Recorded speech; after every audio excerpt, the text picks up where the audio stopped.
Ren, before we let you go, I want to ask about actually the ownership and the Glazer family. Oh, here we go.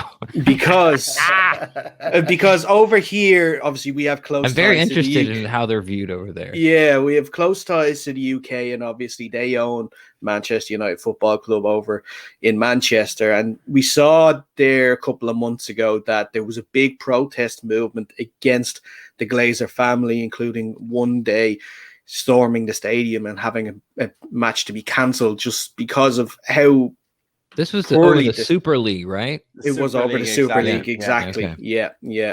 So and look, I am a Man United fan as well, so I've sort of been paying close attention to the Glazers' ownership since 2005, and this is probably the first time fans have really made a big effort to sort of try and force their hand a little bit.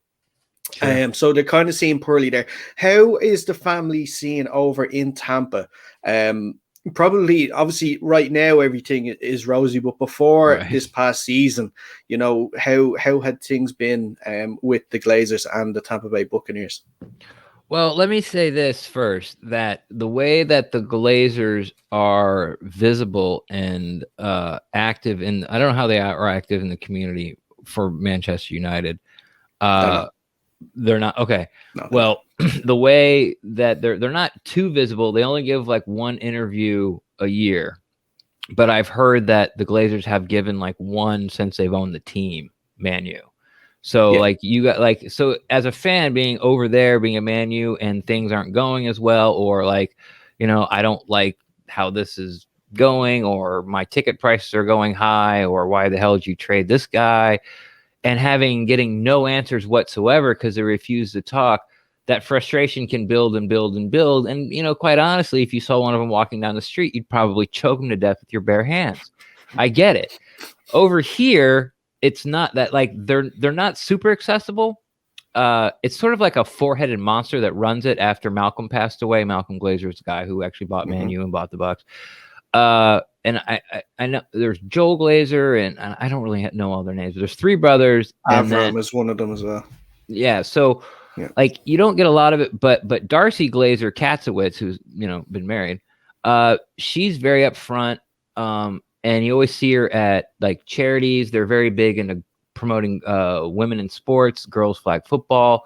They have this thing every training camp called Women in Red, where women, like, it's especially for women. It's not only women, but it's strongly urged that, if you're a dude, like don't come. But like you get to talk to the head of scouting in the Women in Red event. Like you can walk up to BA and ask them a question, and then they have like all the combine drills laid out, and they give away these really nice prizes, like gift baskets worth thousands of dollars, because they got game tickets and season passes and weekend getaways to local places. So they do a lot of stuff with that, and then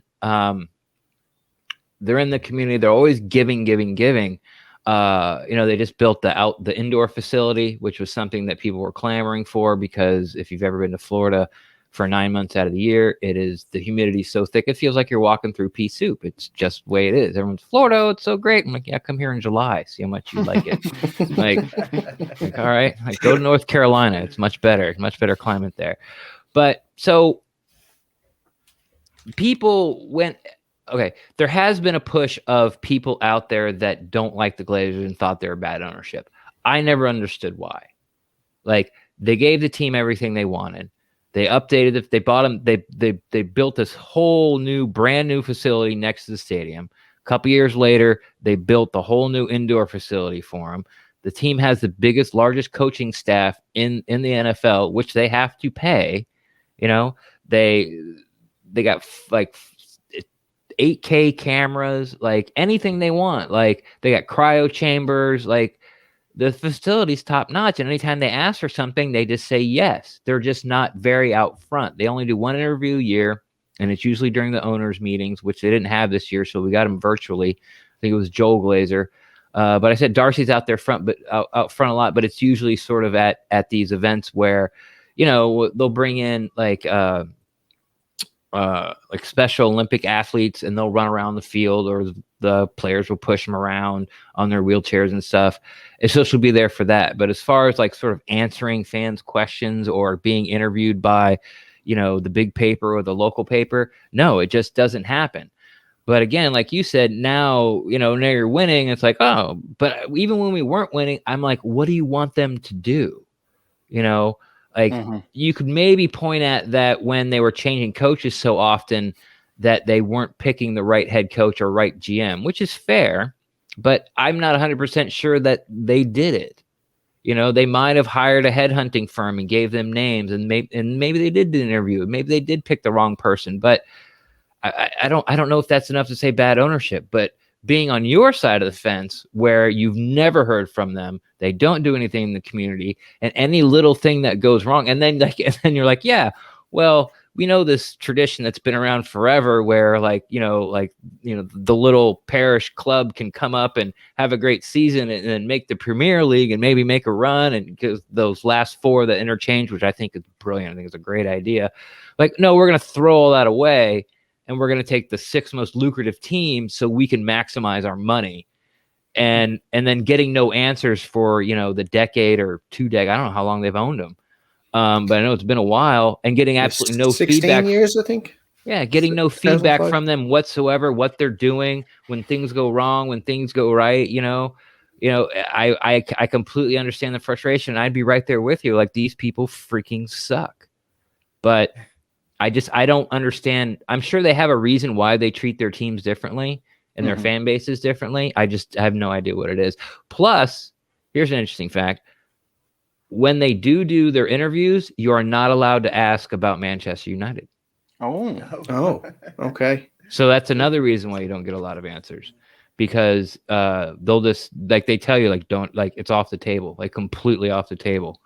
And like, I don't know if they threaten people with their credentials. Like, if you ask, we'll pull your credentials. I don't know, but it is definitely made very, very clear that you do not ask them. They're one interview a year. You don't ask them about Man U, and you can't ask Darcy about it because she's all in the philanthropist sort of role with the Buccaneers. And I'm not going to say she doesn't know they own Manchester United. That's stupid. But she has, I think personally, I don't think she has any involvement with that whatsoever.